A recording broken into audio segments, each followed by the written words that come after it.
à nouveau sur des affaires qui sont complexes et qui dépendent du cas d'espèce. C'est-à-dire que quand vous avez des questions qui sont des ordres compliqués, des affaires où la solution réparatoire sera compliquée à mettre en œuvre, à ce moment-là, l'ensemble des tâches secondaires seront difficiles à chiffrer, seront difficiles à appréhender. Et donc, le rôle de l'expert, ce sera surtout de définir l'objectif à atteindre en effectuant la tâche technique dont il faut chiffrer le prix. Mais donc, en réalité, il y a une sous-expertise qui est de la compétence de celui qui va établir le devis. Mais pour moi, je dirais que dans la plupart des cas, le métier de l'expert, c'est quand même de définir ce qu'il y a à faire.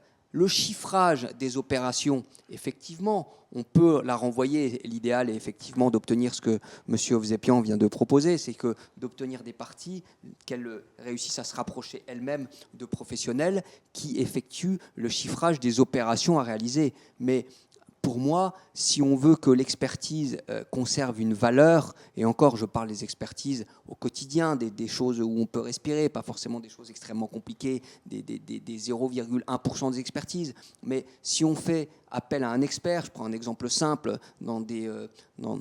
lorsque on est contacté dans ce qu'on appelle les immeubles menaces en ruine, on est contacté par une commune qui nous dit est-ce que l'ouvrage pose un problème de sécurité, et si oui, définir les travaux pour remédier au désordre, pour éviter qu'il s'effondre et comment réparer le truc. Eh bien, c'est le rôle de l'expert de savoir est-ce qu'il faut poser un IPN, pas un IPN, grosso modo quel est le coût du truc. Alors après, effectivement, l'expertise, le chiffrage du truc, le chiffrage fin sera fait par une entreprise en rajoutant les quelques éléments de détail, je dirais.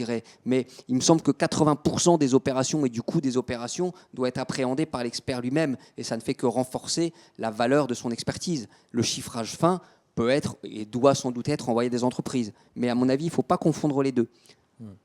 Appréciation des opérations à mener, rôle de l'expert, ou sapito, etc., mais on renvoie à d'autres questions. Chiffrage fin, devis d'une entreprise.